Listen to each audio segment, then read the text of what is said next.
start to try to assemble the front section here, which is perhaps the trickiest part.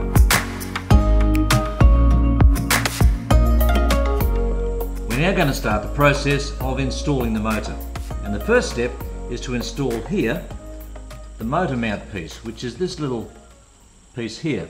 Now, it does look similar upside down and the right way up, and it's quite easy therefore to install it upside down, and I've done that a couple of times in building the F-18. The longer part here below the slot goes to the bottom, so in order to help myself I always now put a little arrow just on there to say this way up, idiot, and that helps me make sure I get it the right way around. The way we install it is this. It's going to slot in here like so and mount flush in this area here. When that is glued in, the motor mount will be applied there. In order to make it extra strong, I often cut these little squares out, just a little square of foam like so. I glue a couple of those together and then I place them on each side like that. Oh, there we go, like that, top and bottom, and that just provides a bit more surface area to glue the motor mount to. You don't have to do this, this is just something that I do. So I'll get on with preparing the rest of the little squares of foam and we'll start gluing. When you're putting the glue on, don't forget you need to go top and bottom. So sitting the wing plate up on a roll of tape or something else can just keep it up off your workbench. And you also need to make sure you get some inside the slot. We want a really strong bond here. And also, I've cut out all of my little squares now. It's just a matter of gluing these things up. As usual, just smear the glue out and give it a few moments to dry out. So I've got my glue top and bottom, and I've let the glue just dry a little in the air and just push it in firmly. Important to get a flat surface in this area here, because that's where the motor mount's going to go. Just have a look at it, eyeball it, make sure it's square, then leave that to dry as well. You can also then get on with gluing together your little foam blocks if you're going to put those on the sides as additional reinforcement, and put those into place. I'm just putting the glue in now on either side of that motor mount and just smearing it around as usual, ready to put those little additional reinforcing blocks in. I only learned recently from a post on the RCPowers forums from Greg, F1 wannabe, who explained that if you put the glued part together too quickly without giving the air a chance to just evaporate some of the agents that are in the glue to help it flow, that you can trap those agents in there and they will have an effect of softening the foam. So not only do you get a better glue effect, but you also get a better outcome overall, because you're not going to damage the foam by inadvertently trapping the solvent that makes the glue flow into an area where it can't evaporate. Okay, I'm ready to start putting a few pieces on now just to provide that reinforcement. What we're aiming to do is just provide that additional surface area here, so just line it up so that this face here is relatively straight. I finished gluing in the additional blocks around the side of the motor mount, and I've now got a really great area to mount the motor on. That should be nice and secure. I would just mention that some folks might take the view that putting these in can stop the airflow through to the motor when the aircraft's in flight. I just make mine a little narrower than the space, leaving channels on either side, and that seems to work for me. I've never had trouble with the motor overheating. So there we go, we're ready to install the motor. I mentioned in an earlier segment that I like to expand the propeller slot here just slightly, the main reason being that I sometimes have trouble fitting the motor and the spinner inside the space, and we can see that that's exactly what's happened here. Even allowing for a bit of compression when I glue that on, we can see that this is not going to clear that end, and I've got this set for the thickness of the propeller, so I definitely need to take some foam out there. And at the same time, I'm going to just take a bit out from the sides Using a 6x4 propeller, there's no real problems with clearance, but I just like to give myself a little more room. And if you line it up with the edge where those side rails are going to glue in, you can see that we've got about a half a centimetre, a bit more, that I could trim off. So I'm just going to grab a nice sharp blade, lay this on a flat surface and just carve away that little bit of extra to give me some space around the propeller and the spinner. So the main consideration when going back this way in opening out our prop slot is just to make sure that we don't interfere with the spar that's running through here. And you can just see it, I can at least, the shadow of it through the foam. And look, I've got, I think, about a centimetre, a little less. That feels about right. So that's where I'm going to aim for. And it's just a matter of laying the blade down and opening it up.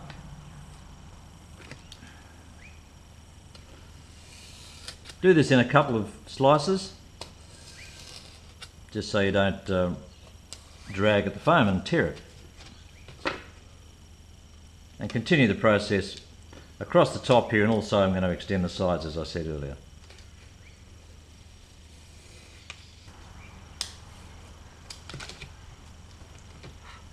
Alright, so that should now fit. Let's just do a little test.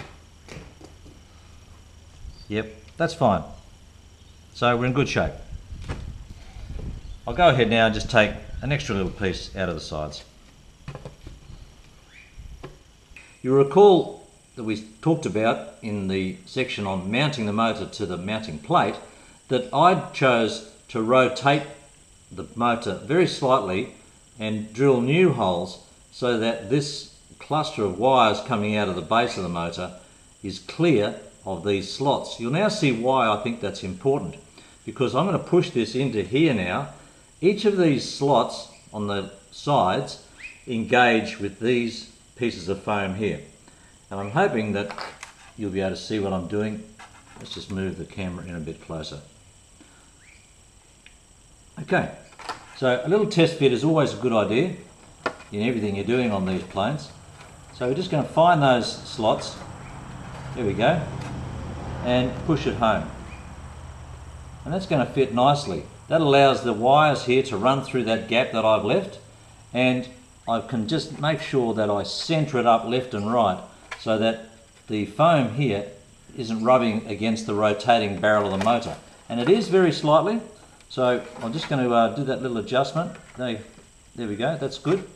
And I'm ready now to mix up some epoxy, because that's what I'm going to use on this. We need a nice strong bond.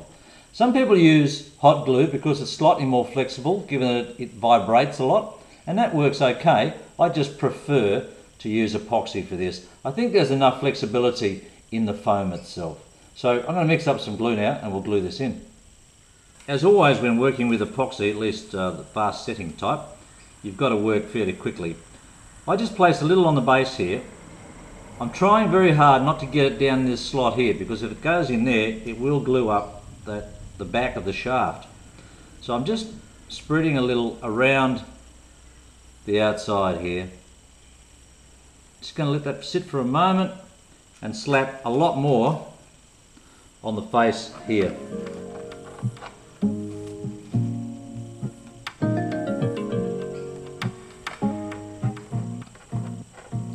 Just visualise where the thing's going to go. You don't need to cover the entire square of foam.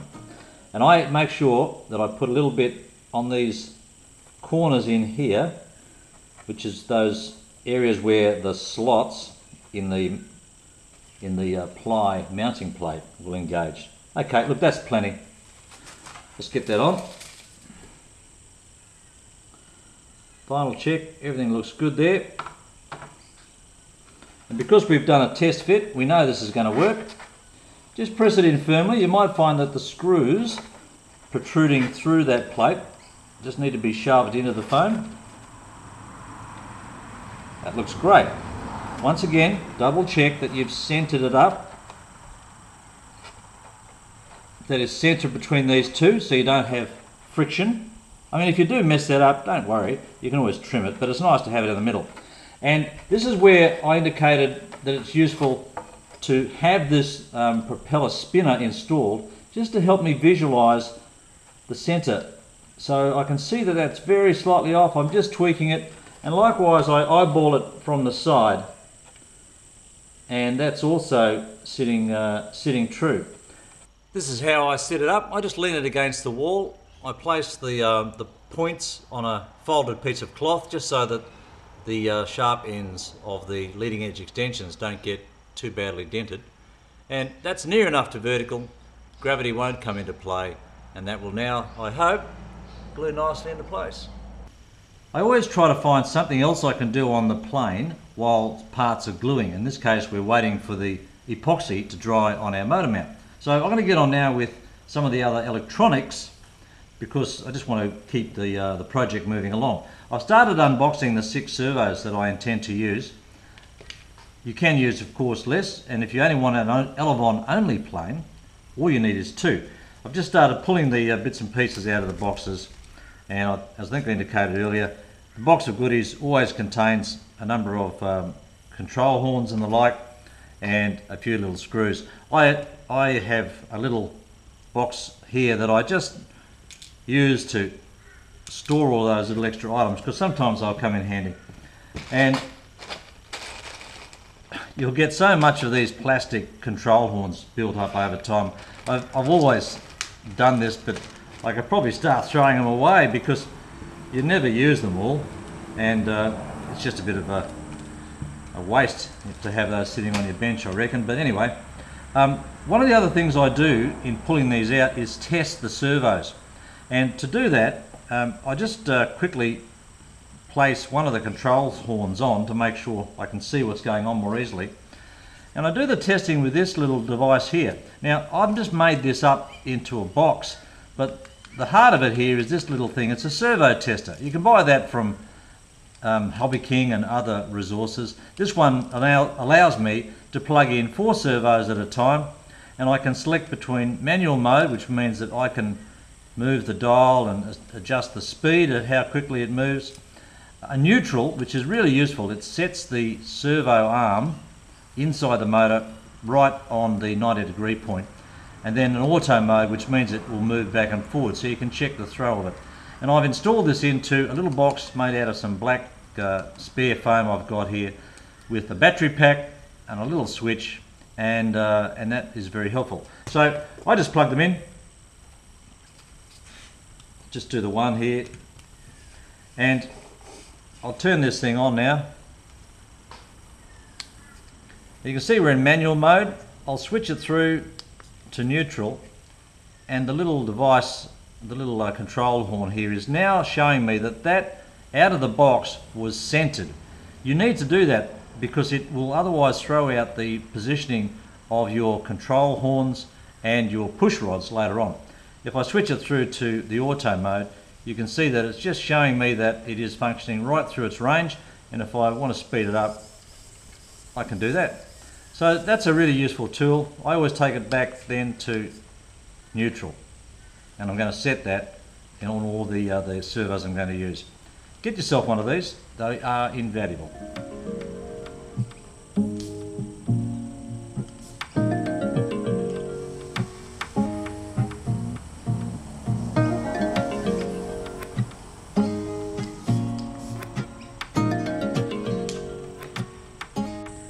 Something else we can get on with while we're waiting for the epoxy to dry on our engine mount is start to install the clevises onto the push rods. These are the ones that came with the RCFoam Fly kit, threaded on the ends, very nice piece, and obviously that's just going to screw in there like so, which makes life very easy. If you were using your own push rods, say some carbon fibre or something similar, you would have to glue those in, but they just screw in very easily.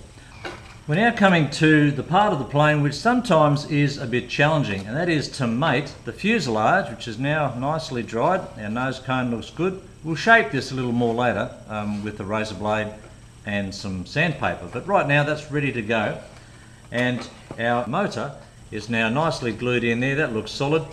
We're going to join these two parts together. One of the things that I have found helpful to do is just to gently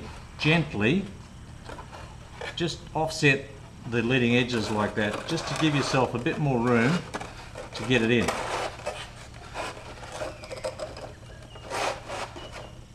We've got the motor wires in the way down the back there as well, so just be aware of those. Now that's mostly all the way through. What I've got to do now is get this side settled down.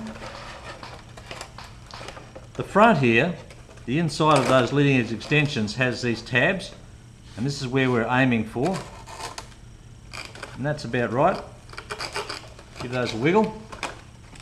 We're going to just ensure that these sides will sit down nicely like so. So that looks pretty good to me. And that dry fit was helpful because it helps me understand where to put the glue. I have found that at this stage I prefer to take out the hatch, but you might like to keep it there so you get these dimensions here correct. I've done enough of these planes that I know how wide to make it, and you can always just place the piece in if you want to double check it.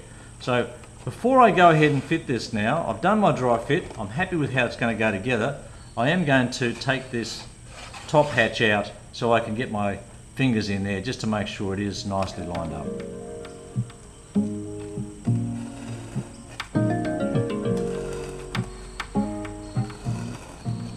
If you need to, just double check on the plans where this cut goes.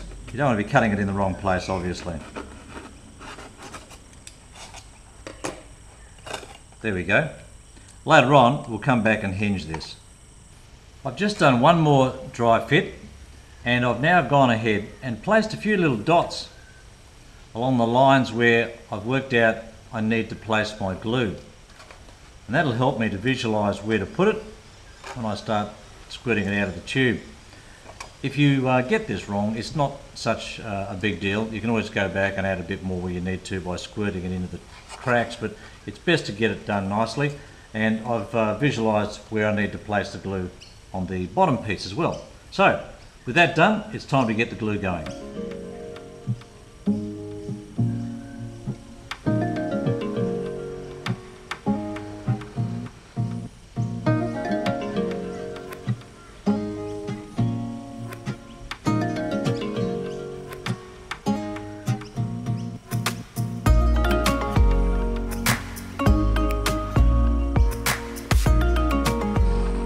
Okay, I've got the glue in what I think is all the correct places, and therefore I'm ready to put it together. Now this can be a bit of a battle, so just be patient while you do it. Remember my little tip here, just to offset the leading edge extensions like that, and just angle it in. Get it as far in as you can without catching up on the glue. If you had a friend, a partner, or a son perhaps to help you out with this, that would be a really useful time. Otherwise, just work it carefully, go steady. There is no rush. Just keep working it. There we go. I've got the leading edge extension tabs are in now. So that'll help me get the rest of it squared away. Just give that a push, we'll come back to that. And just working inside here now, and you can see now perhaps why I removed the hatch cover at this point, because I want to get my hands in here and just press. Alright, this is going together okay. Just carefully look at it and work out what has to go together. This is why the dry fit was so important. As a little double check, I'm just going to grab the hatch cover that I cut out and just fit that back just to see how things are looking. Alright, I'm very happy with that. That's a nice fit. And with the magnet attached to that in due course, that's going to sit down perfectly. If you want it, you could leave that there just to help keep it shape. It's not going to glue in, there's no glue in those components. And I'm pretty happy with that.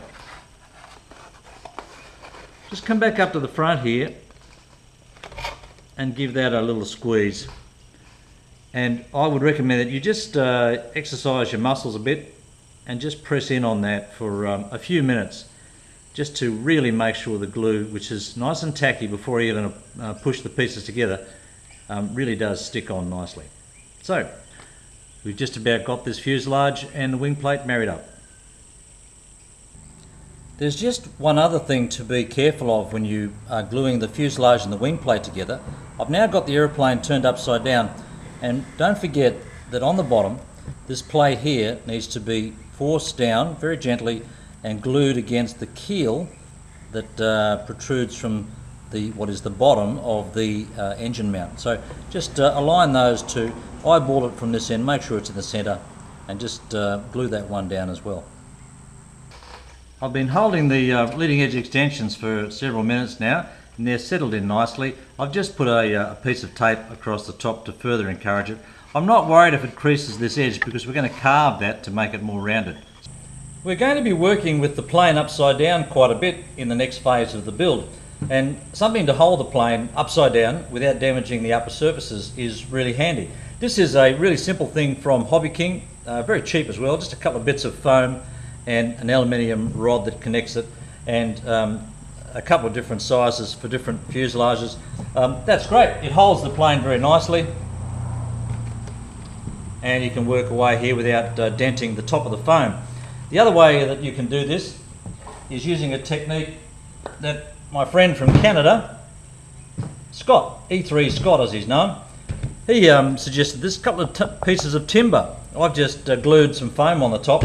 The beauty of these is that they are quite heavy, so they provide a very solid base, and they really support the plane beautifully. This is a great idea, Scott, so thanks for that. And you'd be wise to have a couple of these of your own. Just tuck them under the workbench. They come in handy for all sorts of things, working on wings, working on the underside of planes, and so on.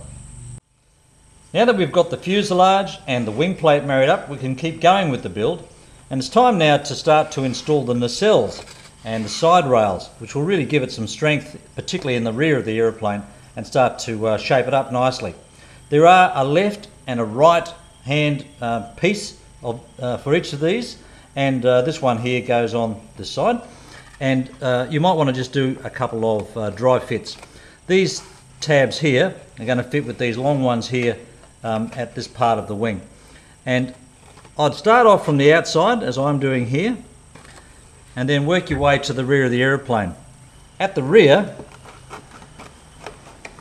we're going to engage it into this little slot just here, and that needs to press in.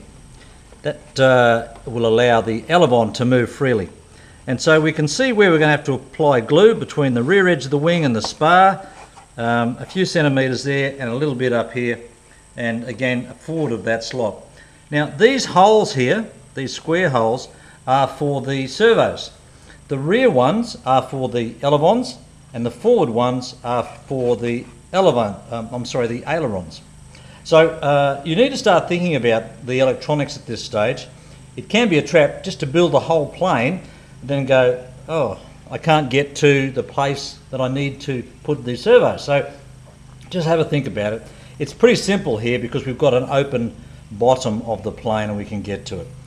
Here's proof that it's always sensible to do a dry fit before you apply glue. This is the RCFoam Fly kit and the pre-cut holes here for the servos, and these are the servos that come in the kit. Unfortunately, they don't fit. It's not out by much, but you are going to need to expand the hole both long ways and height, because it just is a little bit too big. So just do a little dry fit, double check, and do some trimming if you need to. Now that I've made those adjustments for the servos, I can go ahead and start to glue in the side rail and nacelle piece. And as I've done in the past, I'm going to use the piece to make sure I know where the glue goes ahead of time, and I can see that the glue is going to need to come up this far ahead of that little slot there, and then I'm going to need a bit of glue between that dot, and then start it again down here, and just do that on both sides just to help you work out where to put glue.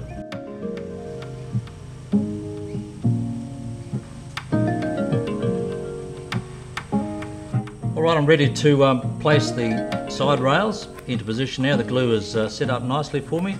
So just press the front end first and then work your way towards the rear of the aeroplane.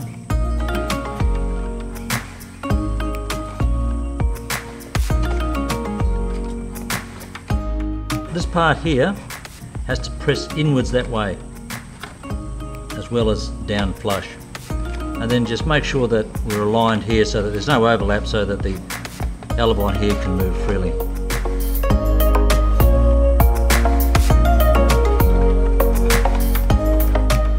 One small thing I will point out is that there is a small angle on this. So you might want to just fold it down and do a little dry fit, like so.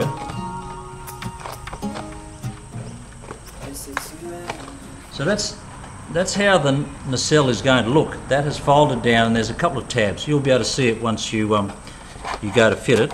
It's a bit hard to see on the camera. But that has provided a very slight incline to the side rail, and I'm hoping you can see that in the camera. Just do that now while it's drying. Don't glue the inside piece because we've got to do the electronics yet, but just pop that down like that to get that angle set for you, because that'll help us get the right angle on the vertical stabilizers. So we're ready now to put in the left hand side rail. Once again, just align the forward tab. That'll give you your bearings, and work your way to the rear of the aircraft. And once again, we're going to fold down this nacelle to engage with, there's two tabs here to line up with, just to get our alignment on the side rail. Don't glue it at this stage, we're just getting it set up. We've got it now set so that there is a very slight angle in the side here of these side rails, and that of course translates into these rails back here. They are slightly angled. While our side rails are drying into position, the engine nacelles, it's time to start thinking about some of the placement of the servos. We've already worked out exactly which hole is which. I'm now going to start thinking about which way they're going to physically fit. As a matter of routine, it's just something I do. I always mount the servo with the wires coming forwards. The reason I do that is that if I set up a radio programming arrangement for a particular plane and I want to replicate that onto another plane or build something different but with similar controls, if I have them all set up the same way and I build it the same way, the radio functions are going to be the same. It's just something I've discovered through trial and error. So let's say this is going to be one of our elevon controllers. It's going to sit this way, and the servo arm is going to go upwards because it's going to mount with its flat plate here against the main part of the wing plate. I've gone ahead and screwed in the little screw here, the retaining screw, and I've got my arm here. I'm not going to glue this down yet because I've got to drill some holes in that yet just so I can get the end stoppers in. But I'm just going to start laying it out while this is drying, so I've got an idea of what's what. So that's my elevon servo, and that's going to feed through from the other side in this manner. There we go, and if I turn that up, I'm hoping you can see how it's nestled inside there.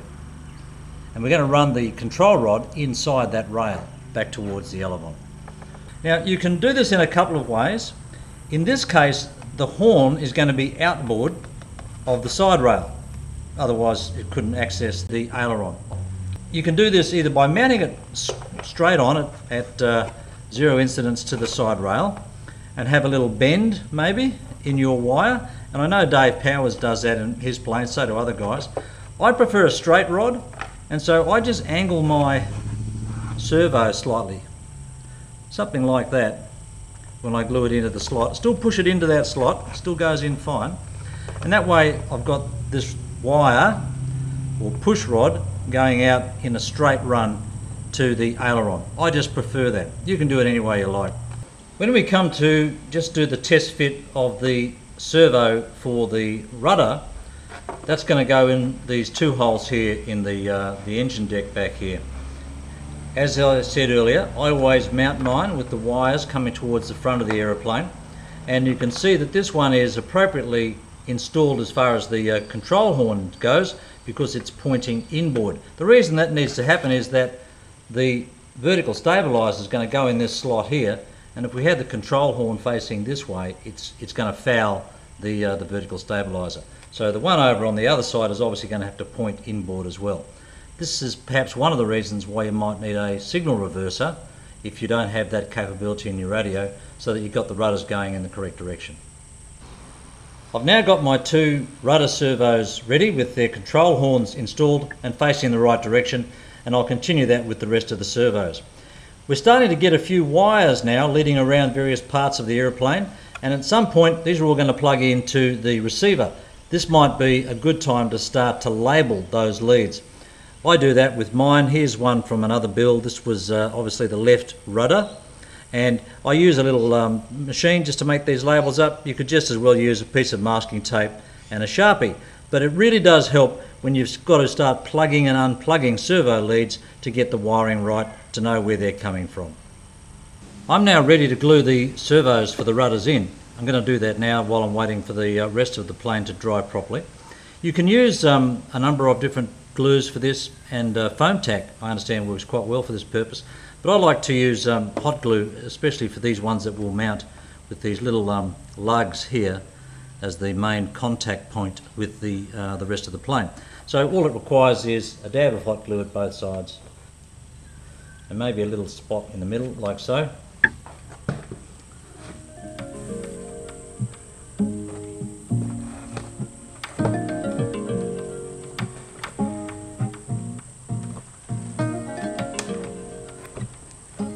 I'm going to start gluing some of the other servos in. Just a small point, if you're going to glue servos so that the labels on the servos are at the contact point where your glue is, you're going to end up with a weak connection to the foam. So just peel off the label. Any excess glue there isn't a problem. In fact, it's probably going to help. One of the things that's easy to overlook is the fact that you need to drill a hole in each of the control horns on the servos to let the link stoppers go through, or your clevises, depending on how you've got it set up. And they need to be 2mm. These are not.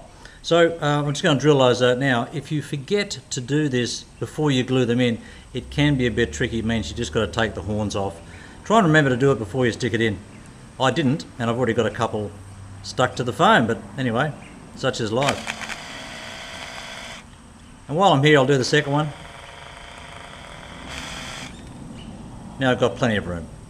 I've fed most of the wires from the servos into the electronics compartment, but I've realised that I've made a mistake. It's not a big one, I can easily recover, but I'll just point out to you what I've done wrong, and hopefully you won't make the same error. I forgot to deal with the routing of these servo leads from the rudders, which way to send those. Do you remember I said we should avoid at all costs running them through past the propeller, because you'll almost inevitably end up somehow cutting those cables. In order to get the servo leads out of harm's way, not near the prop slot, I've cut this little slot here, just ran the lead back through it, and likewise popped a little additional hole just to the rear of the aileron servo and run the cable through there. I've taken this opportunity also to add a servo extension to that one, because the rudder servos are quite a long way from the electronics bay, and you will start to run out of lead. So do that while you're running this cable through, and then feed it through to the electronics bay along with the rest of the wires. While we've got the plane upside down here, it's a good chance to fit these rails, which are the supports for the fixed slat on the front of each of the wings. You might remember we scored the other side of this top plate early on in the build program. So now we can go ahead and make that break. Just gently grab it. There it is. No need to turn it over, we know it's going to be all right. And what's going to happen is each of these is going to fit into this slot here, slide it all the way home, all the way to the rear. We're going to glue this, of course. This is just the dry fit. And what's going to happen is that will fold up and be glued like that, and that will set the correct angle and also make this nice and strong. So we've done our dry fit. We'll go ahead and glue that in now.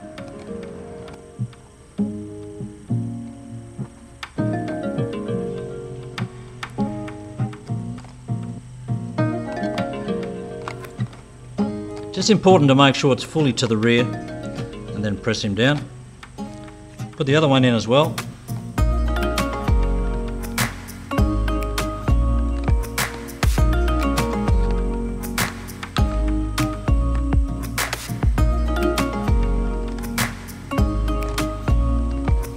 Now we're ready to fold it up.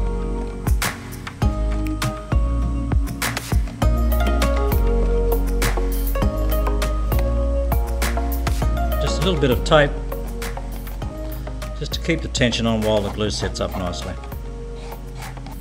We're now definitely moving to the business end of the build. We're almost there. The next thing to go in are the vertical stabilizers. Now this one here is the right hand stabilizer. The reason I know that is because of this tab here.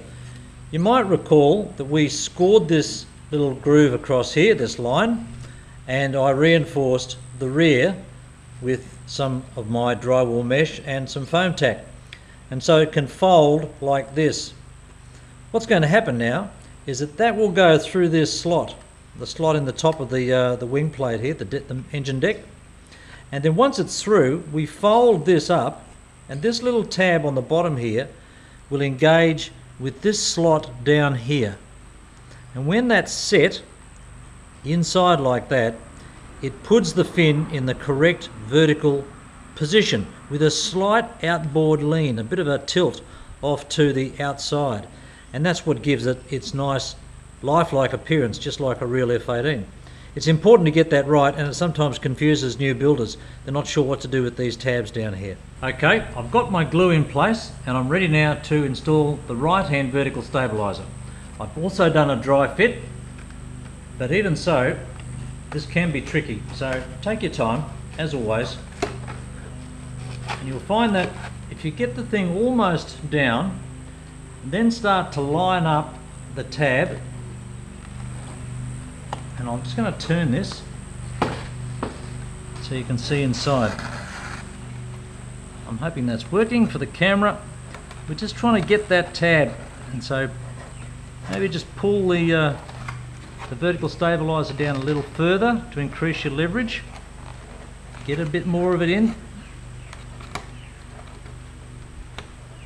like so, and then push the vertical fin all the way home, remembering it is going to be at an angle, so don't try to make it perfectly perpendicular to the upper surface. In fact, it's meant to be at a slight angle. Alright, so I've got it about right, and I've got this tab engaged on the side around here. You can see that's now engaged nicely, and looking under the aeroplane I've got this nice angle here, and that has now set the correct angle for the vertical stabilizer. I've got the right hand vertical stabilizer installed and now going to put the left hand one in.